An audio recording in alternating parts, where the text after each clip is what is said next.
Ini kolamnya teman-teman. Salah satunya yang kesini nih, ke baki shower. Isinya gini. Nah ini. 1, 2, 3, 4, 5, 6, 7, 8. Hasilnya seperti ini. Boosternya. Nih, dinyalain ya. Nah. Yang pertama SSA-nya besar. Lumayan ini. Namanya apa namanya? Magic Biostone. Ini media lumayan mahal nih, media Sultan satu chamber ini 40 jutaan ini.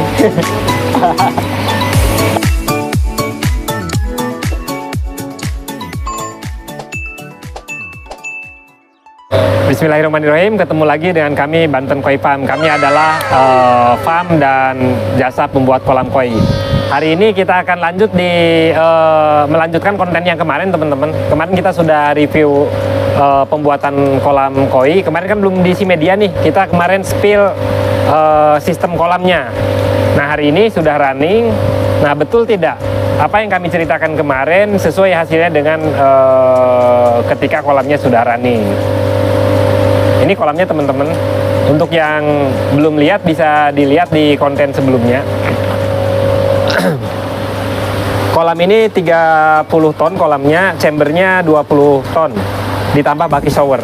Jadi chambernya memang besar dikarenakan keinginan owner ingin memelihara ikan dengan jumlah banyak dan bisa puspakan. Mudah-mudahan kolam ini bisa maksimal gitu dalam sisi filtrasi ya, makanya filtrasinya dibikin besar. Dimensi kolam itu 3,5 dikali 5,5, kedalamannya 2 meter. Chambernya ini 240 kali 3,5, kedalamannya 2 meter 40. Kenapa lebih dalam? Dikarenakan kita buat sistem vortex. Nanti kita spill ya. Kita spill kolamnya dulu nih. Dimensi kolamnya seperti itu, BD-nya 24 in, skimmernya 22 in, outputnya 4 in. Ini skimmernya nih. Ini skimmernya. Oke, skimmernya berapa? Skimmernya 2. Speakernya pakai floating. Ini outputnya 4 in. Kalau pipa skimmernya 2 in. Nah, pipa skimmer ini kita pakai kalau yang ngetren sekarang booster skimmer. Tapi ini belum dinyalain, nanti kita nyalain. Di booster pakai diffuser air lip. Ini masih pakai pompa. Nanti kalau diffusernya dinyalain, nanti kita lihat bedanya. Nah, kolamnya seperti ini. Simple sih. Ini baki shower. Jadi input air ke kolam ini kami bagi 3. Menggunakan 3 pompa. Hanya pompanya memang kurang besar ini. Ini baru 58.000. Nanti di-upgrade mungkin jadi 70 atau 90.000. Nah, yang salah satunya yang kesini nih, ke baki shower. Baki shower ini bagus. Selain untuk estetika ya, dia juga berfungsi sebagai media biologis, chamber biologis. Isinya apa itu? Isinya caldness ini. Caldness dikantongin. Isinya gini. Caldness dikantongin. Kemarin ada yang ngasih saran pakai caldness bagus gitu. Enaknya baki shower ini, kelebihan baki shower ini, dia simple, mudah dibersihkan. Seperti ini kan di bawahnya jadi waterfall ya. Nah, di waterfall ini ada pipa backwash yang mengarah ke got. Aerator ada? Ada, aerator ada. Aerator ini belum dinyalain. Pak Yanto. Nah, ini Pak Yanto, coba aerator yang ini nyalain. Aeratornya kita simpen persis di bawah waterfall. Nah, ini. Nah, aerator ini bisa berfungsi sebagai pembuat arus. Jadi kalau ingin membuat arus atas ya, nggak perlu repot-repot pakai pompa. Pakai aerator aja tuh, lihat. Airnya udah jauh kan? Jadi aeratornya bisa setting kenceng apa nggak kenceng bisa? Bisa. Aerator kan kita pakai LP200 tapi dibagi untuk kolam 1 di sini, terus skimmer 2 untuk booster skimmer itu juga belum dinyalain. Kemudian untuk chamber 3. Jadi dibagi 6 jalur. Nanti kita spill. Nah, kita bahas ininya dulu nih. Nah, baki shower ini bagus teman-teman. Walaupun memang pengerjaannya luar biasa rumit ya. Harus hati-hati, harus presisi. Tapi dia bagus. Pertama, dia mampu menambah DO2. Dikarenakan airnya ketemu udara bebas. Ini kan ada, kelihatan nggak? Ada kayak air hujan. Nah, di dalamnya kan kayak air hujan. Ya, kayak air hujan. Nah, ketika air bertemu udara bebas, maka dia akan menghasilkan DO2. Tujuan dari baki shower utamanya itu. Yang kedua, sebagai media biologis. Ini kan diisi media. Jadi ada 4. 1, 2, 3, 4. 4 ini semua diisi media. Kalau Ini semua ya? kaldes semua ya ini. Karena apa yang bisa dipakai? Selain kaldes bebas sih kalau masalah media. Ada kadang-kadang teman-teman pakai oyster, pakai biostun, pakai momogi, bebas kalau masalah media. Di konten sebelumnya saya sudah bahas. Apapun medianya, ingat teman-teman, bakterinya sama. Iya dong. Apapun medianya, bakterinya sama aja. Bakteri pengurai amoniak jadi nitrat, nitrat jadi nitrit, bakteri nitrifikasi. Perbedaan media itu hanya jumlah SSA, mudah dirawat, itu kan jumlah bakteri yang hidup, mudah dirawat, selebihnya itu aja. Kalau bakterinya sama aja. Kalau masalah media, nah ini itu overflow-nya, airnya karena belum itu untuk air hujan ya, jika penuh. Yang kedua, Baru air pertama kali ngisi begini ya? ya ini sebetulnya udah 2 minggu airnya sudah berubah warna hijau ya. Ini sengaja, jadi proses pembuangan racun sekaligus hari ini kita kasih PK. Pak Ento, PK-nya boleh setengah masukin sini. Nah, kita kasih PK nih.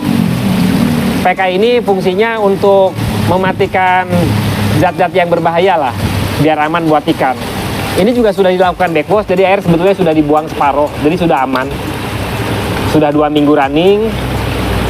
Kalau saya tidak menyarankan setengah. Tuang aja nggak apa-apa, nanti juga dia nyampur. Ya, kesana keliling nggak apa-apa. Nih airnya kita kasih PK ya. PK ini mempercepat, sebetulnya lebih ke membunuh, bukan membunuh bakteri sih, menetralisir racun gitu. Hari ini dikasih PK, airnya akan berubah berwarna merah, tetapi besok juga sudah bening lagi. Karena ownernya jarang lah yang bikin kolam itu sanggup ngikutin prosedur manual. Matur manual kan lama, bisa 3 bulan. Kalau kolam kami dulu di BKF itu matur manual. Jadi airnya berubah warnanya hijau muda, kemudian minggu kedua hijau tua, minggu ketiga hijau tua, makin pekat, nanti berubah jadi coklat. Setelah coklat berubah jadi hitam. Setelah hitam dia akan bening sendiri, bisa. Tanpa bisa matur alami tapi lama. Kan rata-rata pemilik kolam ketika melihat kolamnya sudah running pengen buru-buru kasih ikan. Paling tidak masa yang berbahaya untuk ikan istilahnya itu sindrom kolam baru. Sindrom kolam baru itu 1 bulan. 1 bulan setelah diisi air itu sebetulnya masih banyak zat-zat kimia, sisa cat, sisa semen yang berbahaya untuk ikan. 1 bulan itu rentan kalau diisi ikan, ya ikannya bisa sakit atau mati. Nah, salah satu cara mempercepat dengan pemberian PK seperti ini. Jadi siap kasih ikan berapa? 5 hari. 5 hari. Kalau saya saranin 5 hari. Setelah kasih PK ini ya? Setelah kasih PK 5 hari. Dan ini sudah backwash semua, mungkin nanti di backwash sedikit lagi. Nah, kita lanjut ya. Tadi saya sudah cerita salah satu outputnya ke sini. Ini surumi 16.000. Ini waterfallnya seperti ini tuh, airnya tebal kan? Deras ya? Terus berapa? Ini surumi 16.000. Kemudian yang kedua, di tengah itu ada ya input lah, masuknya air masuk ke kolam. Di tengah itu ada, kelihatan nggak dari samping sini? Oh, itu. Iya ya, kelihatan ya. Itu 1. Kemudian di bawah 1. Di bawah sebelah kiri. Ya, di sebelah sini ada 1. Ini 30.000 yang di bawah. Jadi airnya muter gini ya. Kemudian yang ini nih. Ini air baru dari keran. Buat nambah air. Ya, buat nambah air. Kalau ini ada pipa backwash di sini nih. Kalau mau backwash baki shower, Kompetitornya ada backwash sendiri. ada. Nih saya backwash nih. Ini buat backwash. Baki showernya biar nggak repot kan bersihinnya gimana? Backwash aja gini buka. Ini khusus body shower ini ya. Ini khusus baki shower. Ini langsung kebuang ke got. Jadi yang dari body shower ini mau back mas siap sendiri. Ini overflow dari kolam itu. Oh, overflow dari kolamnya. Itu yang ada keninya. Jadi kalau hujan dan lain-lain airnya kebuang. Itu sistem input output airnya sudah ya teman-teman. Kita spill chambernya yuk. Ini chambernya ada 8. 1, 2, 3, 4, 5, 6, 7, 8.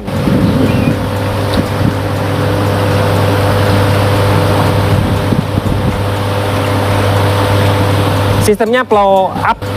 Jadi air dari bawah ke atas, kemudian ke bawah lagi, ke atas terus gitu. Chamber pertama mana? Nah, chamber pertama mana? Chamber pertama mana? Chamber pertama ini. Nah, ini namanya Vortex. Tadi saya sudah cerita, kolam ini kedalaman kolamnya itu 2 meter, airnya 185 cm, tapi chambernya ini 2 meter 40. Kenapa lebih dalam? Dikarenakan ingin buat sistem Vortex. Kalau buat sistem Vortex mau tidak mau harus lebih dalam. Jadi selisih antara ujung BD di sana di kolam dengan ujung BD di sini itu selisihnya ke bawah masih ada ruang 50 cm.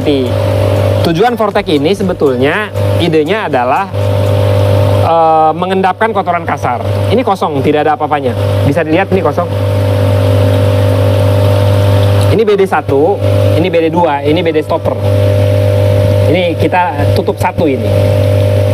Satu belum dijalanin. Nah ini, jadi dia modelnya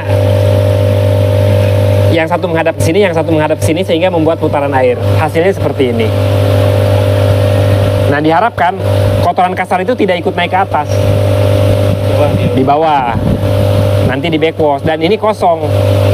Kemudian chamber kedua, nah ini chamber kedua ini kita buat mekanis ya. Kemarin saya sudah cerita sebetulnya perbedaan chamber mekanis dan biologis itu hanya istilah saja. Bukan berarti di chamber mekanis ini tidak ada bakteri. Ini hanya istilah pembuat kolam untuk mempermudah owner dalam maintain gitu. Nah yang ini kan kosong. Di sini kita kasih brush, full brush. Full brush, ini brushnya masih kurang 25 piece. Kemudian yang kedua, dari BD kan ke chamber 1, dari skimmer ke chamber 2. Skimmer 2 ini masuk ke sini ya? Ya, ini 2 ini dari mana airnya? Ini dari skimmer, kita kasih kantong. Nah, ini kita mau spill ya. Ini sebetulnya sangat efektif teman-teman. Sangat efektif untuk kolam outdoor. Fungsi skimmer pakai booster ini, Pak Yanto tolong nyalain yang ini. Nih, ini pakai pompa. Boosternya belum dinyalain, kita nyalain. Boosternya, nih dinyalain ya. Nah, bagi 2. Ini dari skimmer ini maksudnya? Ini skimmernya pakai diffuser. Ini diffusernya dinyalain. Ketika diffuser dinyalain, maka dia kenceng. Jadi tarikan kotoran atas lebih kenceng berarti? Ya, tujuannya agar kotoran atas, kan kalau kolam outdoor tuh lumpur banyak ya, itu tidak masuk ke chamber, tapi kita kasih kantong ini, masuk ke kantong ini, kan lumayan. Ya, mengurangi beban filter. Kemudian ini disimpan di chamber kedua, tujuannya agar skimmernya lebih kenceng walaupun tanpa diffuser, tanpa booster gitu. Karena chamber 2 kan lebih rendah. Ini hasilnya seperti ini. Nah ini difilter pakai brush, kan brush masih kasar ya, masih banyak kotoran yang akan lewat. Kemudian chamber ketiga yang ini, chamber ketiga kita kasih full jet mat. Nah ini lihat airnya sederas ini, tuh airnya, air Vortex, deras kan?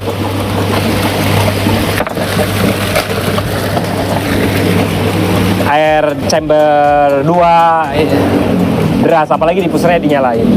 Ini chamber 3. Jadi ini kan 8 chamber, kita bagi 2. Yang dua kan tidak terpakai, yang dua itu satu chamber backwash, satu chamber pompa.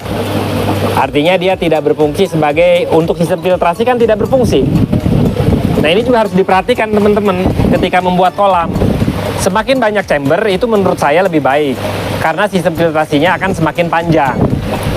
Dan dalam membuat kolam, ada satu atau dua chamber yang tidak bekerja sebagai sistem filter.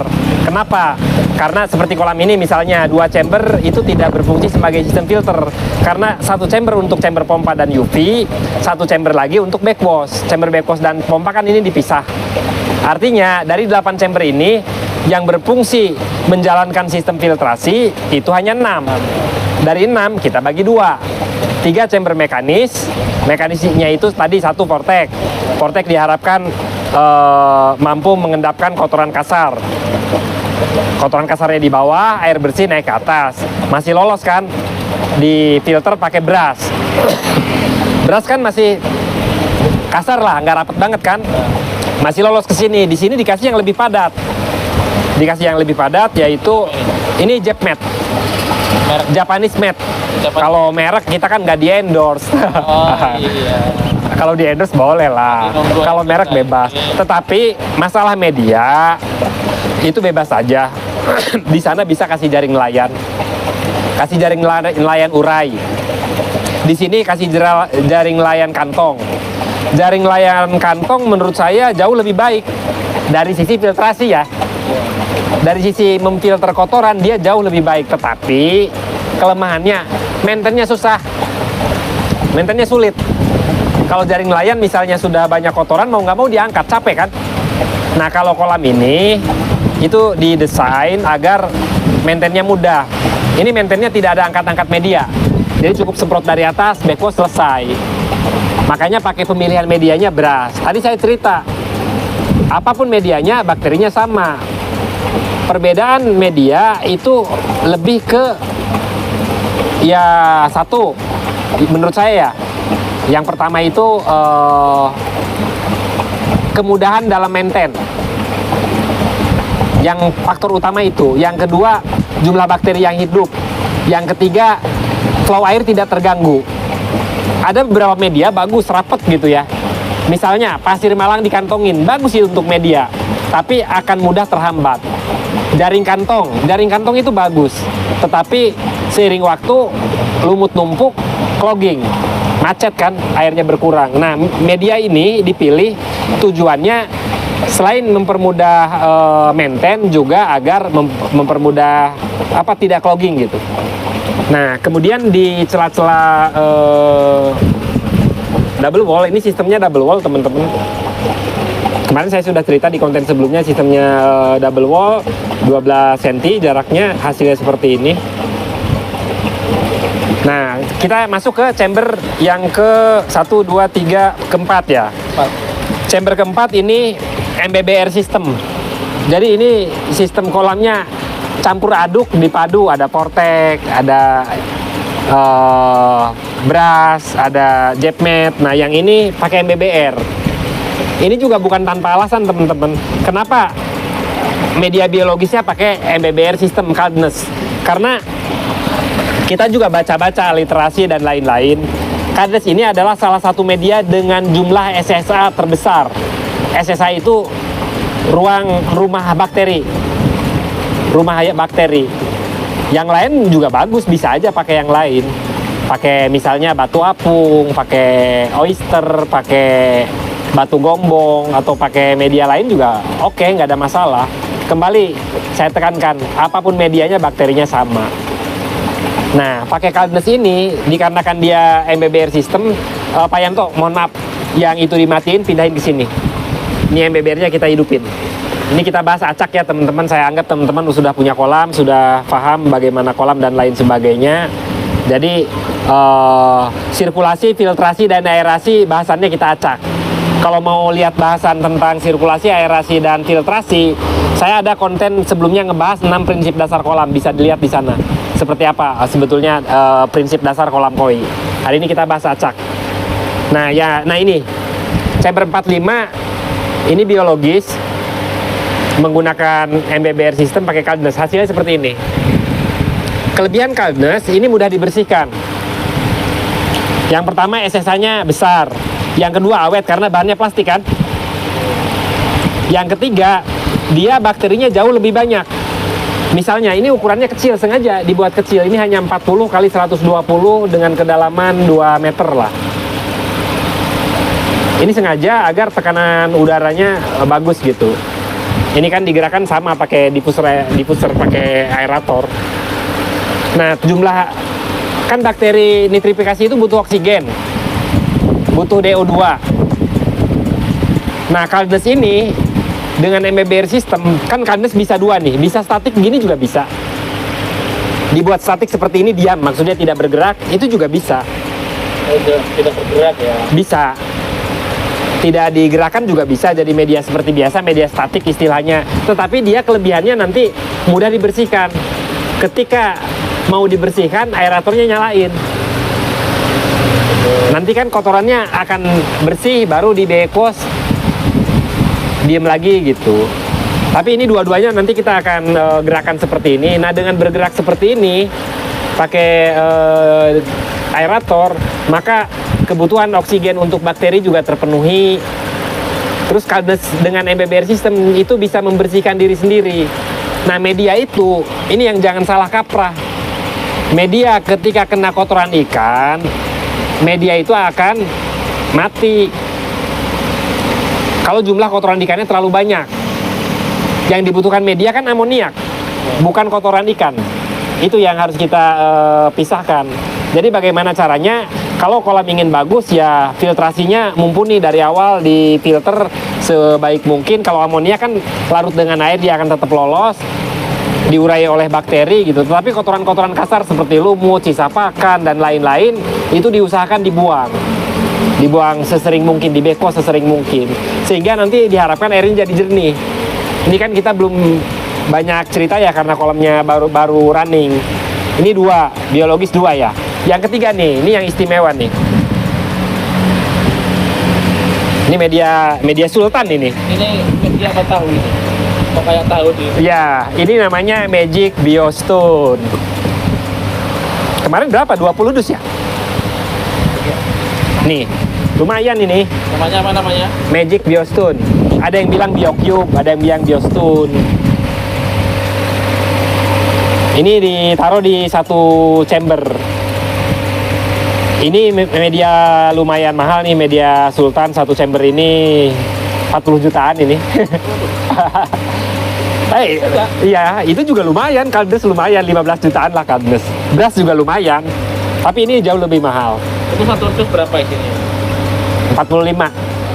Harganya di atas 2 juta. Habisnya 20 dus. Habisnya 20 dus. Mudah-mudahan hasilnya maksimal. Kata yang sudah pakai, saya sendiri belum sanggup beli, baru bikinin aja. Minta media bagus ya kita referensiin seperti ini. Nah, ini chamber terakhir, chamber ketujuh ya. 3 tambah 3. Chamber ketujuh ini pompa dan UV. Ini pompanya ada 3. Sekalian kita cerita nih, kalau bikin kolam banyak acuan. Pada kolam ini pernah ada yang ngeledek saya tuh waktu bikin kolam, kok BD-nya cuma 2 in, mau pakai pompa berapa? Saya bilang pompa 48.000, tekor airnya gitu. Pipa 5 in, BD 4 in itu hanya mampu untuk flow air 15.000. Ya mungkin ada betulnya. Jadi kalau 2 hitungannya 30.000 atau 35. Tetapi menurut saya itu tidak sepenuhnya benar. Ini kita buktikan. Ini pompa sudah 58.000, 30.000, ini 16.000, ini 12.000, total 58 kan? 58, airnya segini ya? Sebetulnya bukan, airnya nggak segini. Kenapa airnya segini? Karena BD-nya kita tutup 1. Nih, ini yang jalan baru 1 BD. Baru BD-nya yang satu ditutup lagi. BD-nya yang 1 ditutup. BD-nya yang 1 ditutup itu mampu nyuplai 3 pompa. Apa ya? Kenapa bisa? Dikarenakan pertama bisa dilihat turun antar chamber itu jauh. Chamber 1 ini 20 cm. Nih. Tuh. Chamber pertama ini. Chamber pertama. Chamber kedua turun lagi 15. Jadi dengan kolam itu sudah selisih berarti 35. Kesini 10, 10, 10, 10. Selisih antara chamber pompa dengan air di kolam itu 80 cm. Sampai sini 80. Sampai ya selisihnya 80 cm. Makanya airnya lihat kayak kali kan? Terus ya? Hah? Deras. Ini kolam apa? Dan deras ini baru 1 BD. Kayak apa ya? Batas. Baru 1 BD yang dihidupin. Ini hitungan saya bisa nambah pompa 2 kali lipat. Ini saya nyalain BD-nya. BD-nya saya cabut satu. Ini kan kita buka ya. Lihat airnya. Ini BD stoppernya teman-teman. Airnya makin kencang. Nanti air di sini naik. Air di chamber pompa naik, artinya masih bisa nambah pompa. Pelan-pelan pasti naik. Ini air yang ininya jadi kencang banget nih. Jadi tambah tebel. Tambah tinggi kan? Tapi yang kolam turun ya. Airnya. Airnya ya. Yang kolam turun dikarenakan kecepatan air ke chamber jadi 2 kali lipat kan? Oh, jadi ini lebih tebal. Tuh, naik kan? Itu pelan aja udah naik. Ini masih ditambah, dipuser dari skimmer. Jadi walaupun BD2-in, ketika di konsep misalnya ingin nyuplai 70.000 bisa saja, tergantung besaran sekat antar chamber dan water level tiap chamber. Ini kan tiap chambernya jauh, airnya tuh udah jauh tuh naik. Tinggi ya? Tinggi. Jadi tinggi. Artinya misalnya tambah pompa 16.000 lagi atau 30.000 itu masih kuat. Karena baru 1 BD yang dipakai. Nah, yang terakhir kita bahas ini chamber terakhir ya. Chamber terakhir ini sebetulnya chamber backwash. Ini istimewa kolamnya walaupun tinggi, walaupun dalam, tetapi backwashnya masih bisa ke got. Karena di bawah jalan itu ada got. 1, 2, 3, 4, 5, 6, 7. Ini kalau mau backwash tinggal dibuka aja, ditutup. Kemudian yang di dalam chamber backwash ini juga ini kita kasih aerator. Aerator umumnya kan ya macam-macam sih cara masang aerator itu teknis. Yang penting kuncinya sama. Kalau kami setnya seperti ini, jadi ngaturnya dari sini semua. Ini untuk MBBR, ini MBBR yang nyala, nanti diatur untuk ini untuk kolam, ini untuk diffuser. Bagi berapa? Bagi 6. 6. LP 200. LP 200 bagi 6 untuk kolam. Untuk kolam, kemudian skimmer 1 kolam di bawah waterfall, skimmer 2, skimmer 1, skimmer 2 tidak kita paralel. Karena kalau di paralel nanti susah, gede sebelah, susah. Jadi kita jalurnya satu-satu. Yang keempat chamber ini MBBR, chamber MBBR yang ini juga sama yang ini 1, 2, 3. Jadi chamber biologisnya aja yang kita kasih aerator di bawah dan ditanam semua. Instalasinya nggak ada yang kelihatan kan, ditanam semua. Ini listriknya seperti ini. Instalasi listriknya Ya, instalasi listriknya ini. Lampu UV-nya berapa? 75 atau 100, bisa 125 juga oke. Ini ada 6. Ini kita konekin ke sini nih. Listriknya kita konekin ke sini. Ini untuk matiin salah satu. Misalnya kita matiin lampu tembak. Itu. Pompa, misalnya kita matiin. Matiin dari sini aerator dan lain-lain. Posisi Di Surabaya. Di mana? Di Surabaya. Surabaya. Kita tutup yuk Pak. Ini kita tutup chambernya ya, biar lihat hasil akhirnya. Tutup jadi seperti ini. Ini nanti kita duduk-duduk seperti ini di kolam, menikmati ikan. Mudah-mudahan kolamnya sesuai harapan Pak. Ya, ya mudah-mudahan keinginan Bapak terpenuhi. Saya mohon maaf banyak hal yang barangkali kurang dari kolam ini.